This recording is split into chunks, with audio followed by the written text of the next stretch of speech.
Liquor కేసులో SIT దూకుడు పెంచింది. ఒకవైపు సిట్, మరోవైపు ఈడీ రంగంలోకి దిగటంతో ఈ కేసు మరింత ఆసక్తిగా సాగుతోంది.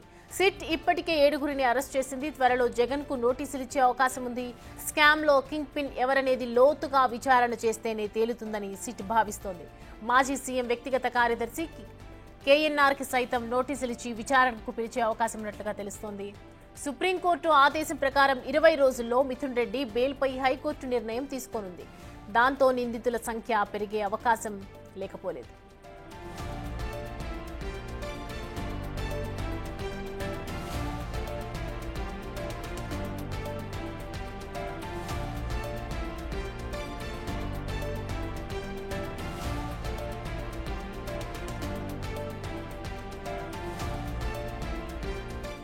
ఈ అంశానికి సంబంధించి పూర్తి డీటెయిల్స్ అందించడానికి మా ప్రతినిధి శివ జాయిన్ అవుతున్నారు. శివ, రైట్, చూస్తున్నాం కదా, లిక్కర్ కేసుకు సంబంధించి నెక్స్ట్ ఎవరు అనే దానిపై ఉత్కంఠ కొనసాగుతుంది. జగన్ కి కూడా నోటీసులు ఇచ్చే అవకాశం ఉన్నటువంటి నేపథ్యంలో అసలు డీటెయిల్స్ ఏంటి? సౌమ్య, మొత్తం మీద చూసుకుంటే లిక్కర్ స్కామ్లో సిట్ శరవేగంగా దర్యాప్తు చేస్తుంది. ఒకవైపు సిట్, మరొక వైపు ఈడీ, రెండు శాఖలకు సంబంధించి కూడా శరవేగంగా దర్యాప్తు చేస్తూ రోజుకో కొత్త పేరును తెర మీదకి తీసుకొస్తున్న పరిస్థితి కనిపించింది. ఇప్పటికే ఈ కేసులో 33 మంది నిందితుల్ని ఎఫ్ఐఆర్లో చేర్చారు. తాజాగా ఈ కేసులో 7గురిని సిట్ నిన్న సాయంకాలం వరకు అరెస్ట్ చేసిన పరిస్థితి కనిపించింది. ఈ కేసుకు సంబంధించి కింగ్ పిన్ ఎవరు, బిగ్ బాస్ ఎవరు అనే దానికి సంబంధించి కూడా సిట్ అధికారులు లోతుగా సమగ్రమైన విచారణ చేస్తున్నారు. ఇప్పటికీ కేసిరెడ్డి రాజశేఖర్ రెడ్డికి సంబంధించి కానీ దిలీప్, అలాగే సజ్జల శ్రీధర్ రెడ్డి, మిగతా వాళ్ళని చాలామందిని కస్టడీకి తీసుకొని విచారించిన పరిస్థితి కనిపించింది. వారు చాలా వరకు సమాచారాన్ని గత ప్రభుత్వ హయాంలో తాడేపల్లి కేంద్రంగా కూడా ఈ వ్యవహారం అంతా కొనసాగింది. అప్పుడు కొంతమంది వ్యక్తులు తమకు డైరెక్షన్స్ ఇచ్చారని చెప్పి వాళ్ళు చెప్పారు. వాళ్ళు చెప్పిన దాన్ని బేస్ చేసుకొని ధనుంజయ రెడ్డి, కృష్ణమోహన్ రెడ్డి, గోవిందప్ప బాలాజీలని దీంట్లో నిందితులుగా చేర్చారు. వారు ముగ్గురిని కూడా ఇప్పటికే సిట్ అధికారులు విచారించారు. అయితే అప్పటి కీలకమైన వ్యక్తులు ఇచ్చిన సమాచారం మేరకే తాము ఈ సమావేశంలో పాల్గొన్నాము, ఈ సమావేశంలో జరిగిన వివరాలని పెద్దలకి చెప్పడం జరిగిందని చెప్పి కూడా వారు విచారణలో చెప్పినట్టు తెలుస్తూ ఉంది.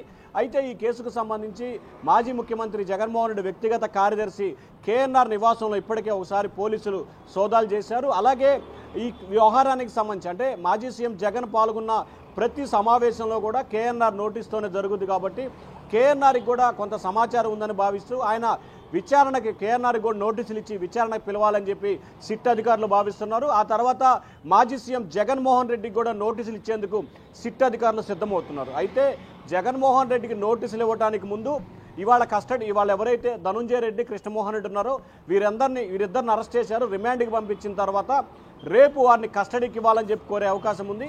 ఇప్పటికే సిట్ అధికారులు జగన్కి సంబంధించి కొంత సమాచారాన్ని సేకరించారు. అయితే ఆ సమాచారానికి అదనంగా వీరిద్దరిని కస్టడీ తీసుకొని మళ్ళీ విచారించాలని చెప్పి భావిస్తున్నారు. వాస్తవానికి ధనుంజయ రెడ్డి, కృష్ణమోహన్ రెడ్డి ఫోన్లు అయితే సీజ్ చేశారు, కానీ దాంట్లో ఎటువంటి డేటా కానీ ఎటువంటి లిస్టులు కానీ లేని పరిస్థితి కనిపించింది. గత 6 నెలల కాలంగా వారు పాత సిమ్ములన్నింటినీ కూడా ఇన్యాక్టివ్ చేసి కొత్త నెంబర్లు తీసుకొని వాడుతున్నట్లు కూడా అధికారులు గుర్తించారు. సో ఈ నేపథ్యంలో సిట్ అధికారులు వారిద్దరి మెయిల్ ఐడీలు ఇవ్వాలని అడిగారు. మెయిల్ ఐడీలు ఇచ్చారు. పాస్వర్డ్ ఇవ్వమంటే మాత్రం మీరు న్యాయస్థానం నుంచి ఆదేశాలు తెచ్చుకోండి, న్యాయస్థానం కనుక ఇవ్వమంటే మెయిల్ ఐడీకి సంబంధించి పాస్వర్డ్ ఇస్తామని చెప్పి వాళ్ళిద్దరు చెప్పినట్టు తెలుస్తూ ఉంది. సో వీరు విచారణకు సహకరించట్లేదు, పూర్తి స్థాయిలో విచారణకు సహకరించేలా ఆదేశాలు ఇవ్వాలని చెప్పి కోర్టులో కూడా ఖచ్చితంగా చెప్పే ఆలోచన కనిపిస్తూ ఉంది.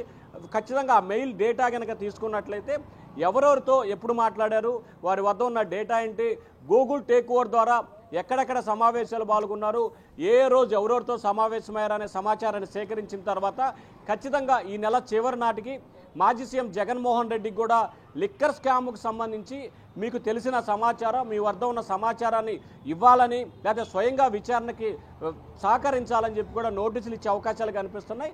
అయితే జగన్కి సంబంధించి విచారణకు రమ్మని నోటీస్ ఇస్తారా, లేకపోతే మీ వద్ద ఉన్న ఆధారాలు, వివరాలు, సమాచారం పలానా వ్యక్తి కేసిరెడ్డి రాజశేఖర్ రెడ్డి కానీ, దిలీప్ కానీ, ధనుంజయ రెడ్డి కానీ, కృష్ణమోహన్ రెడ్డి కానీ, చాణక్య కానీ ఇచ్చిన సమాచారాన్ని బేస్ చేసుకొని మీపై ఆరోపణలు, ఎందుకంటే కేసిరెడ్డి రాజశేఖర్ రెడ్డి రిమాండ్ రిపోర్ట్లోనే జగన్ ప్రతి నెల 50 నుంచి 60 కోట్ల రూపాయలు ఆదాయం వచ్చేలాగా చేయాలని చెప్పి డైరెక్షన్ ఇచ్చారని చెప్పి ఆయన రిమాండ్ రిపోర్ట్లో పేర్కొన్న నేపథ్యంలో ఖచ్చితంగా జగన్మోహన్ రెడ్డికి నోటీసులు ఇచ్చి విచారించే అవకాశాలు అయితే కనిపిస్తున్నాయి. అయితే ఈ కేసులో జగన్మోహన్ రెడ్డికి విచారణకు పిలవటానికి ముందే మరికొంతమంది కీలకమైన వ్యక్తులు మరోసారి మిథున్ రెడ్డిని విచారణకు పిలిచే అవకాశం కనిపిస్తూ ఉంది.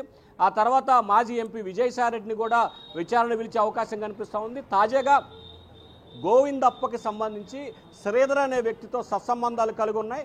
మద్యం స్కామ్కు సంబంధించి గోవిందప్ప బాలాజీ శ్రీధర్ అనే వ్యక్తితో కలిసి కొన్ని కార్యకలాపాలు, కొన్ని సమావేశాలు, కొన్ని ట్రాన్సాక్షన్ చేసినట్లు కూడా అధికారులు గుర్తించారు.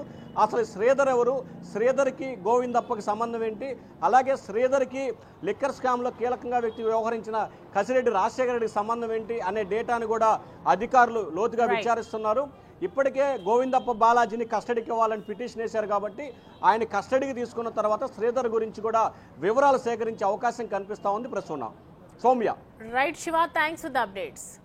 రైట్, చూస్తున్నాం కదా జగన్ కి సంబంధించిన కోటరీ ఆల్మోస్ట్ జైల్లో ఉన్నట్లుగా తెలుస్తోంది మనకి. ప్రజెంట్ అయితే ఒకవైపు సిట్ అలాగే ఈడీ రెండు దూకుడు పెంచేశాయి లిక్కర్ కేసుకు సంబంధించి. మరోవైపు జగన్ కి కూడా నోటీసులు ఇచ్చే అవకాశాలు ఎక్కువగా కనిపిస్తున్నాయి.